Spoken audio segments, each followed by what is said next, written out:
Bonjour à toutes et à tous, j'espère que vous allez bien. Je suis très contente de vous retrouver aujourd'hui pour une petite vidéo sur mes dernières lectures. Voilà, tout simplement. J'ai aujourd'hui 3 romans à vous présenter et 2 BD. Alors, on va commencer tout de suite par un thriller, enfin, c'est plutôt un vrai policier hein, dans ce cas-ci. Je vais vous présenter donc Dragon Rouge de Thomas Harris, qui a été une lecture... Alors, je vous le mets la photo ici en grand format, voilà. Ici, moi, j'ai la version poche, donc c'est Thomas Harris aux éditions Pocket. C'est une ancienne version hein, que j'ai là, elle n'est pas toute nouvelle, cette édition-là. Hein. Je ne sais pas de quand elle date, mais je n'ai pas fait attention, d'ailleurs. Mais il y a eu des nouvelles versions depuis. Ouais, elle date de 1981, celle-ci. Voyez. Et vous avez là donc par là la version non par là la version grand format qui était sortie donc chez Albin Michel. Alors que dire de ce roman? Eh bien c'est un roman qui m'a si c'est possible donné encore un peu plus de cheveux gris parce que alors j'ai beaucoup aimé en soi, voilà, je vais pas dire que j'ai pas aimé, c'est pas vrai du tout, loin de là. C'est du pur policier. On est avec un meurtrier qui se fait appeler le Dragon Rouge, qui a commis donc une série de meurtres qui secouent vraiment les États-Unis. Il signe chaque fois ses meurtres du nom le Dragon Rouge. Et on va faire appel à Monsieur Will Graham, qui est une sorte de mentaliste. C'est pas vraiment un mentaliste, mais en fait il a une capacité, ce monsieur, à rentrer vraiment dans la tête du tueur, de se mettre à la place du tueur. Il se met vraiment dans la peau des psychopathes et bon ben voilà, il va se lancer sur la piste de ce fameux Dragon Rouge. Et Will Graham est un personnage vraiment très complexe, on sent qu'il est très torturé, mais bon, vous imaginez un petit peu psychologiquement les dégâts que ça doit faire pour un mec de se mettre comme ça dans la peau d'un psychopathe à longueur de journée, de réfléchir comme le tueur. Ça doit être quelque chose de terriblement dur psychologiquement, et on sent Thomas Harris a vraiment fait de ces personnages, il a vraiment hyper bien travaillé ces personnages. Will Graham, on sent qu'il est torturé, il a déjà eu affaire à un certain, si ça va certainement vous dire quelque chose, un certain Hannibal Lecter, qu'on retrouve d'ailleurs dans le tome 2 qui s'appelle le Silence des agneaux, que je pense je lirai parce que voilà, j'ai vraiment bien aimé l'histoire de Dragon Rouge, et j'ai vraiment aimé ce personnage de Will Graham. Je me suis vraiment mise, j'ai eu beaucoup d'empathie pour ce pauvre gars, parce que je me dis mais punaise, ça doit être tellement dur de se mettre dans la peau comme ça continuellement de ces tueurs en série. Et j'ai vraiment apprécié la façon de décrire les personnages de Thomas Harris, parce que je trouve que vraiment il en fait des personnages très très très développés du point de vue psychologique. C'est très travaillé, c'est pas manichéen du tout, il y en a aucun qui est ni tout blanc ni tout noir. Voilà, on rentre dans leur souffrance, dans leur tête, dans leur psychologie.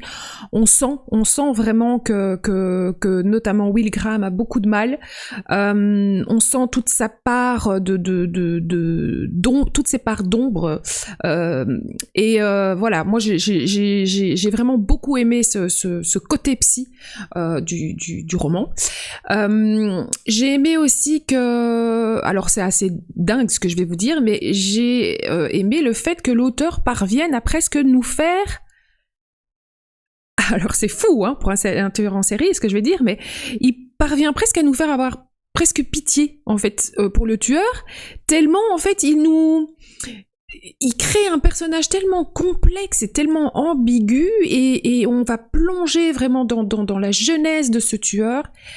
Et voilà, on en vient presque à avoir un peu presque pitié de ce pauvre gars. Et c'est là que toute la complexité toute la densité, toute la profondeur que Thomas Harris a mis dans ses personnages, et c'est exceptionnel, c'est vraiment génial. Alors ce tueur en série, alors je dis, on a presque de l'empathie, mais on peut pas, hein, parce que il est trash, il est dégueulasse, hein, je m'excuse du terme, mais vraiment c'est le mot,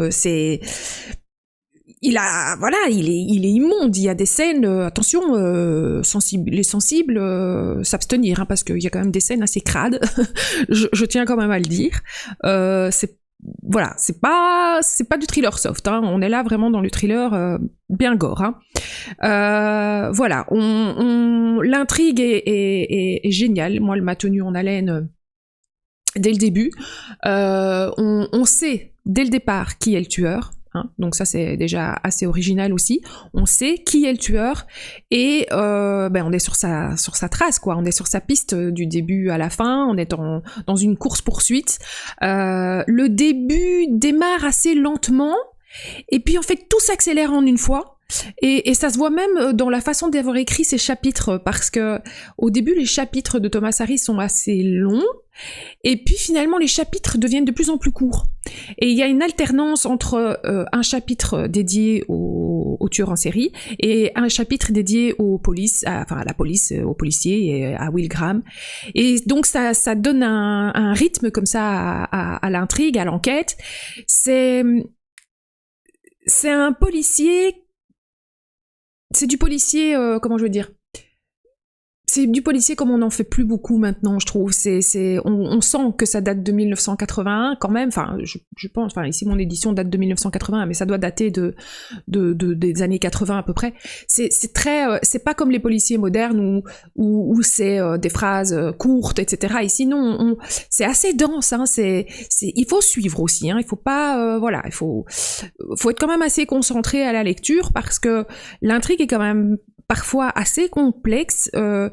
Voilà, il faut suivre. C'est très dense. C'est du policier, je trouve, comme on n'en fait plus beaucoup maintenant, et c'est bien dommage quelque part, mais bon, voilà. Alors, il y a évidemment énormément de révélations au fur et à mesure de l'histoire, et puis vous avez un gros retournement final, et le dénouement est juste excellent. Donc voilà, moi j'ai beaucoup aimé Dragon Rouge. Le seul bémol que j'ai eu avec ce bouquin, c'est que j'ai eu assez de mal à le lire. Alors, je me demande franchement s'il n'y a pas eu un petit problème au niveau de la traduction, parce que franchement, l'écriture c'était pas du tout fluide pour moi, c'était assez fouillis. C'était assez difficile à suivre, honnêtement. Alors, il y a quelques coquilles, bon, bah, ça passe encore. Mais au niveau des tournures de phrases, par moment, j'avais l'impression même qu'il y avait des mots parfois qui manquaient. En tout cas, dans cette version-ci. Maintenant, je ne sais pas si les nouvelles versions chez Pocket ont peut-être été retraduites, je sais pas. Mais du coup, voilà, ça m'a ennuyée par moment. Et du coup, ben... j'en suis ressortie un peu sur le moment même. Quand j'ai refermé le bouquin, j'étais très mitigée. Honnêtement, je vais vous dire, je me suis dit, bon, ouais, c'était bien, mais franchement, j'ai sué, quoi. Et maintenant, évidemment, avec le recul, j'ai un petit peu oublié ça, hein, ces petits soucis que j'ai eus avec la traduction. Enfin, je pense que ça vient de la traduction. J'ai eu un peu oublié, je veux dire, ces petits problèmes que j'ai eus au niveau écriture, au niveau... fluidité au niveau fluidité de l'écriture, et je n'en retiens évidemment que finalement l'histoire, l'intrigue, mais je l'ai trouvé excellent. C'est un excellent policier. Il y a absolument pas à tortiller. Voilà, ça reste un très bon policier que je vous conseille si vous aimez les vraies enquêtes policières, hein. On est vraiment dans du pur policier ici, avec un serial killer bien gore, bien trash, il faut le savoir, hein. Ne partez pas en vous disant bon mais moi je n'aime pas trop quand c'est trop sanguinolent, etc. Non, ne lisez pas celui-là, alors il est pas fait pour vous. Mais voilà, donc moi j'ai eu du mal à le lire à cause de l'écriture, je vous le répète. Pour moi, il y a eu un petit problème au niveau de la traduction. Mais non, avec le recul, je n'en garde vraiment qu'un excellent souvenir d'un très très bon moment passé avec un très très bon policier que je vous recommande si vous aimez ce genre-là. Voilà. Donc, Dragon Rouge de Thomas Harris, que moi j'ai aux éditions Pocket, et qui en grand format était sorti donc chez Albin Michel. Ensuite, je suis passée à tout à fait autre chose. J'avais envie de lire un roman un peu plus plume blanche, je vais dire. Et j'ai sorti de ma pile à lire, parce que ça faisait un petit bout de temps qu'il y était. Et je me suis dit, qu'attends-tu pour le lire? J'ai lu Les chaussures italiennes de Henning Mankell, que moi j'ai donc aux éditions Point. Et là, ça l'a beaucoup moins bien fait. Alors, je vais d'abord vous parler un petit peu de l'histoire. On est avec Frédéric Wellin, ou Wellin, je ne sais pas très bien comment ça se prononce, bon, qui vit reclus sur une île de la Baltique. Oui. Il a 66 ans, c'est un ancien médecin. Et il est parti en fait s'isoler sur cette île de la Baltique pour oublier un drame qui s'est passé dans sa vie. Et un jour, sur cette île de la Baltique, va débarquer son amour de jeunesse qui s'appelle Harriet.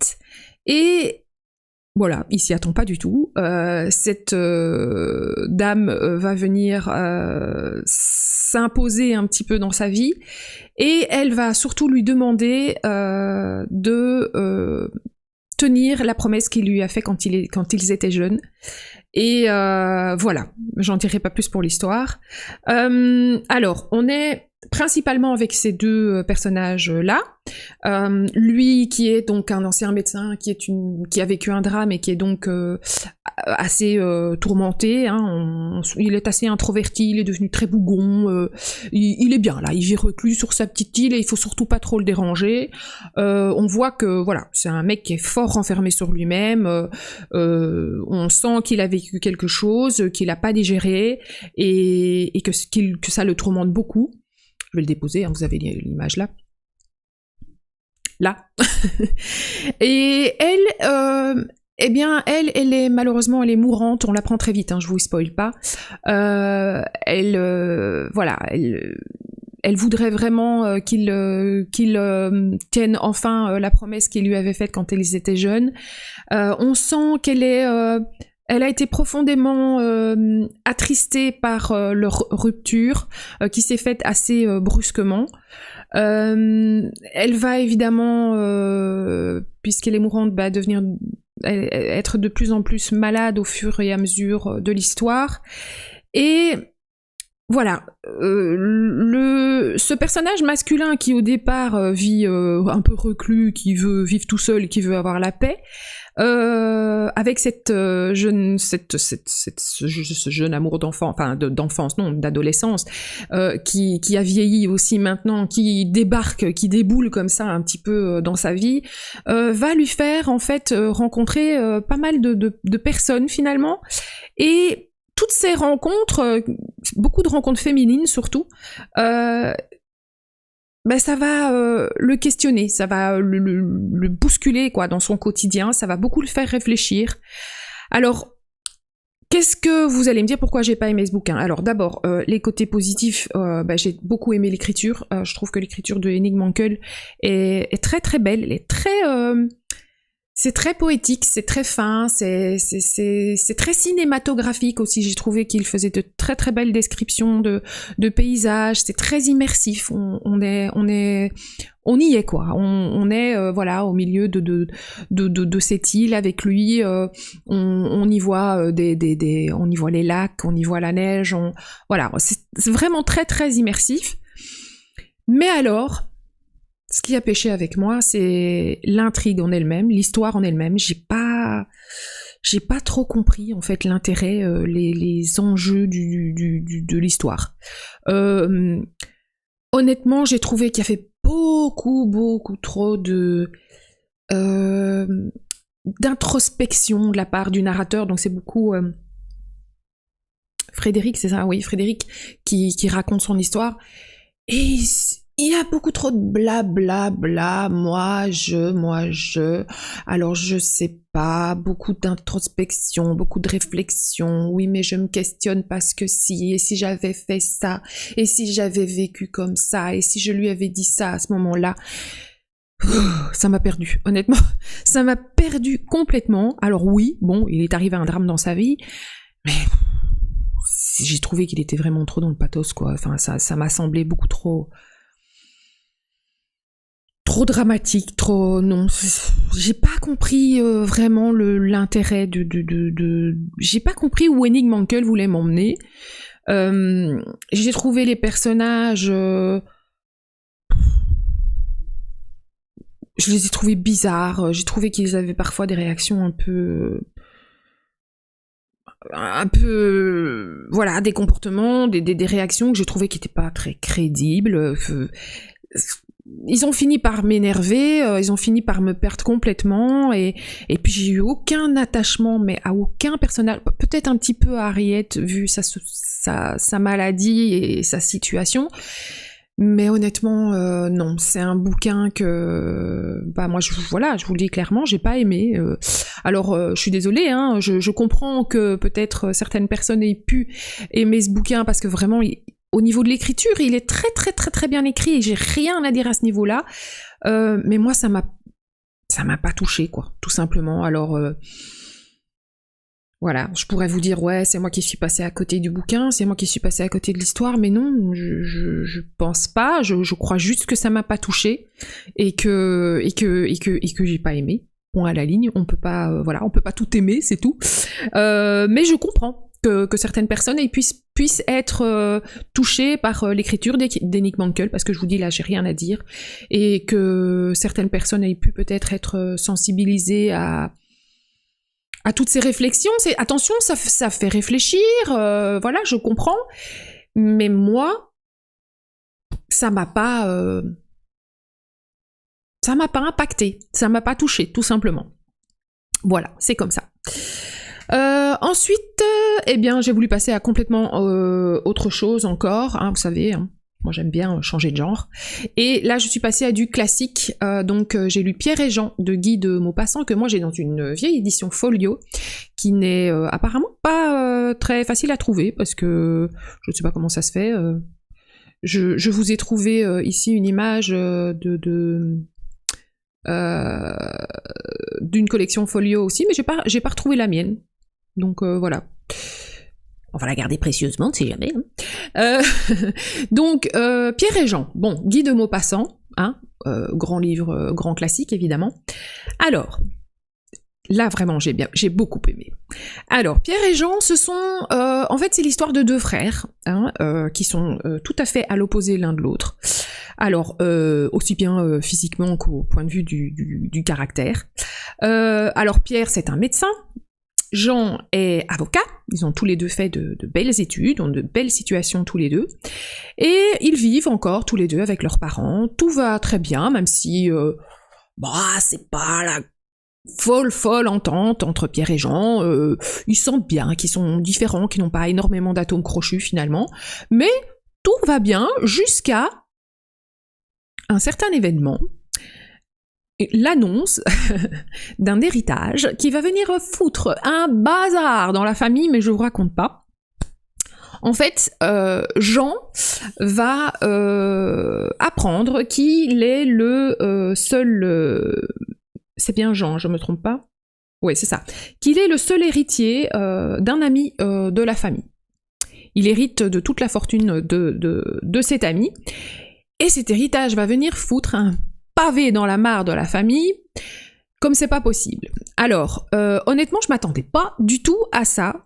Je m'attendais pas du tout à ce que ce roman soit finalement aussi sombre, parce que j'ai trouvé que franchement, ça devient assez tragique à un certain moment. C'est honnêtement les deux frères qui sont voilà, complètement à l'opposé l'un de l'autre, vont finalement ça va clasher, quoi. Ils vont se rentrer l'un dans l'autre. Il y en a un, comme Pierre, c'est un caractère très emporté, il est très vite coléreux, etc. Jean, il est beaucoup plus doux, c'est un personnage beaucoup plus introverti, et c'est vraiment super intéressant de voir les réactions des deux frères face à cette annonce d'héritage.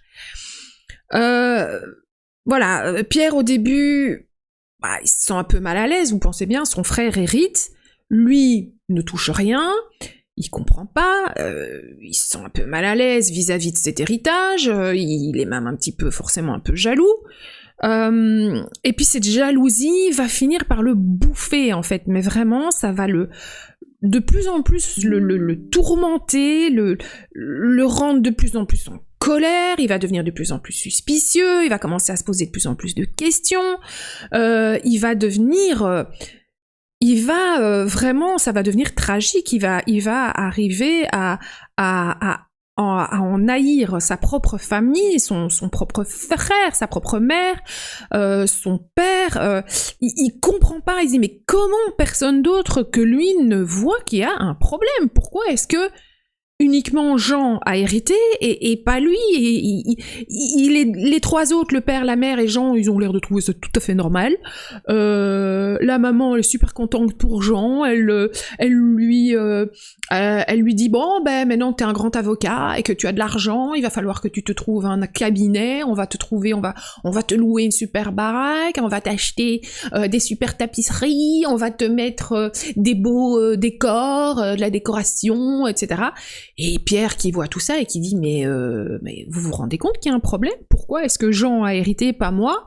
Il en vient mais vraiment à devenir de plus en plus coléreux envers sa propre famille.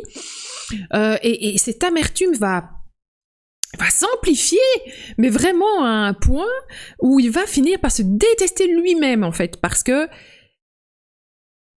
il se rend compte qu'il a de plus en plus de mauvaises pensées vis-à-vis de sa propre famille et il en vient à se détester lui-même en fait.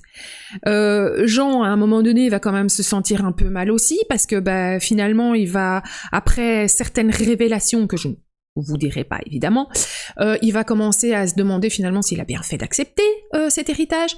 Donc tout est comme ça, vraiment dans la psychologie des personnages, et je m'attendais pas à ça, mais pas du tout. Je m'attendais pas à ce que ça devienne si sombre, à ce que ce petit classique, qui commence par une partie de pêche en famille avec l'ami de la famille. Voilà, on a de super. Ah ouais, parce que ça aussi, dans l'écriture de Maupassant, il a une écriture magnifique. Alors n'ayez jamais peur de lire du Maupassant. Si vous avez peur de vous lancer dans les classiques, n'ayez pas peur de lire du Maupassant parce que ça se lit. C'est très facile à lire, c'est très fluide, c'est super agréable. Il a une écriture très descriptive, encore une fois. Il nous fait de très très belles descriptions de la mer, des plages normandes, les parties de pêche. Vous êtes avec eux, hein, vous y croyez, et c'est très joli. On a vraiment des descriptions comme ça, limite de tableaux de la mer, des plages. C'est vraiment très très joli. Et je m'attendais vraiment pas à ce que cette petite histoire qui commence, je vous dis, par une petite partie de pêche toute mignonne, toute sympa, parte comme ça dans un truc aussi explosif, aussi tourmenté, et qui, avec des sentiments comme ça aussi puissants, aussi développés, et moi j'ai adoré. J'ai vraiment beaucoup aimé. C'est un tout petit livre, hein, il est pas long, je crois qu'il fait 200 pages, et ça a été un vrai bonheur de lecture. C'est un petit coup de cœur pour moi. Voilà, chaque personnage a son tempérament. Le père, par contre, alors là, lui, il est vraiment pris pour un gros lourdeau. Ça m'a fait rire par moment. Alors ça dépend, hein, évidemment, mais ça m'a fait rire par moment parce que je me suis dit, mais purée, le pauvre gars, quoi. Il est vraiment pris pour le pigeon de la famille, mais bref. Donc voilà, moi Pierre et Jean, je vous franchement, je vous le conseille si vous avez envie de lire un petit classique qui est vraiment tout court, très facile à lire. Allez-y, si vous l'avez dans votre pile, n'hésitez vraiment pas, parce que franchement, il vaut la peine, et je vous dis, voilà, je m'attendais pas à ça, j'ai été vraiment très surprise, c'est vraiment une très très belle surprise, et vraiment un petit coup de cœur, en tout cas pour moi. Voilà, donc ça c'était les 3 romans que j'ai lus ici dernièrement, et ensuite j'ai envie de vous présenter, j'étais à la bibliothèque et je me suis pris 2 BD, et ça a été 2, bof, finalement je suis un peu déçue, mais bon c'est comme ça. J'ai pris celui-ci qui s'appelle 21 jours avant la fin du monde, c'est plus une BD, un roman graphique. Oh non, je vais dire que c'est une BD plutôt. C'est de Silvia Vecchini et Sualzo, et c'est aux éditions Rue de Sèvres. Donc voilà, je vous montre un petit peu la couverture d'un peu plus près.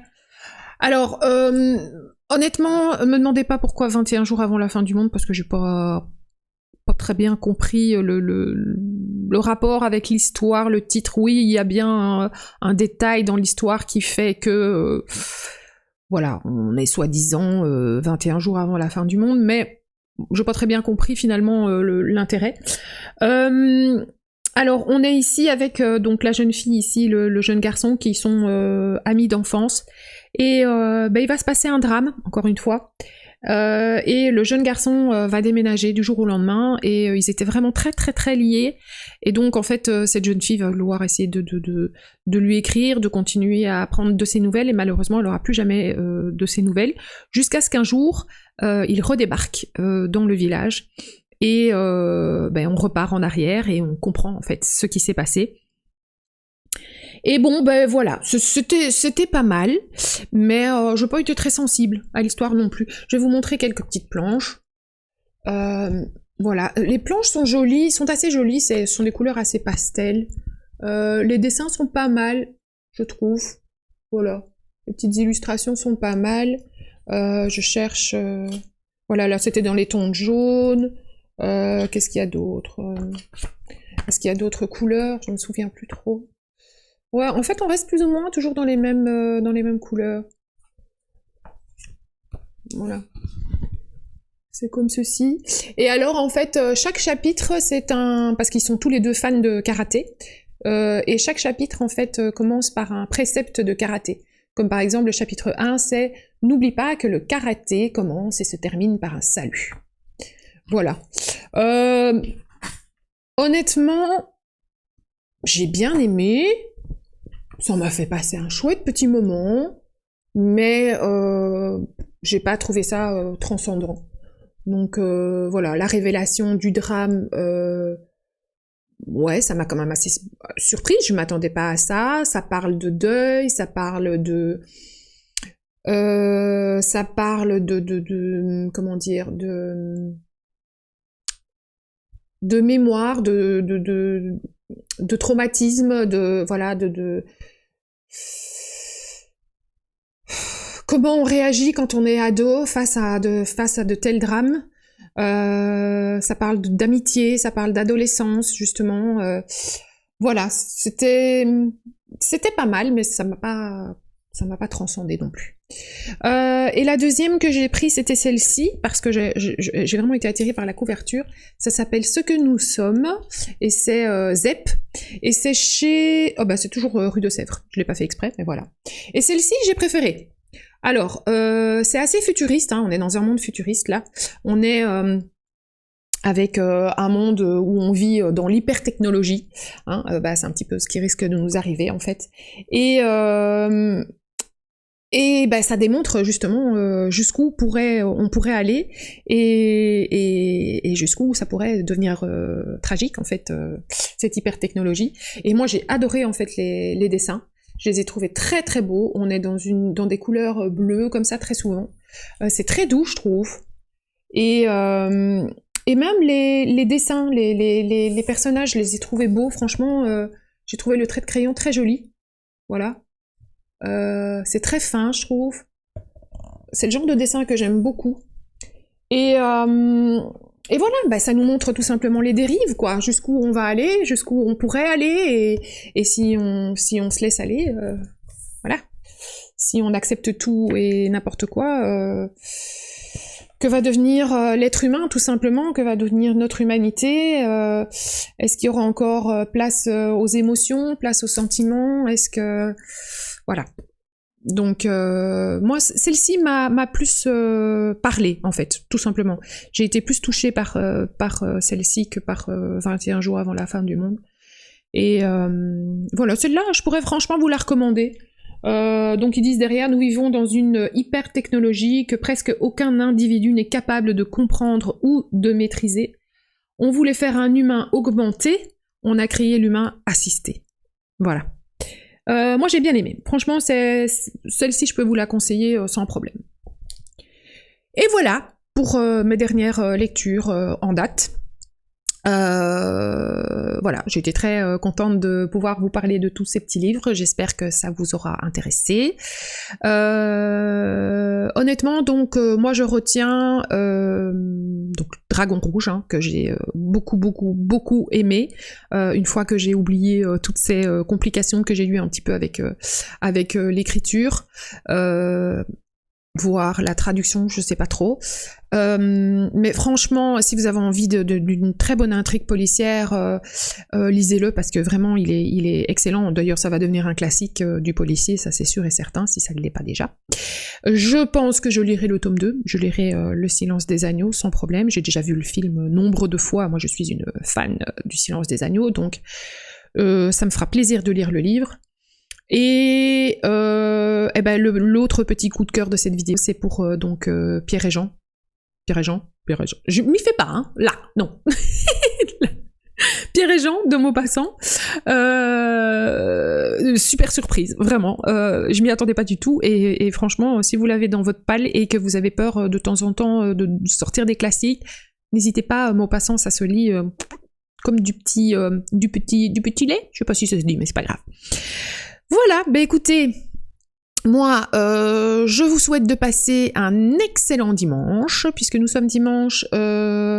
Je reviendrai probablement dans pas très longtemps avec encore un point lecture, parce que j'ai déjà lu 2 bouquins, je dois choisir ma prochaine lecture.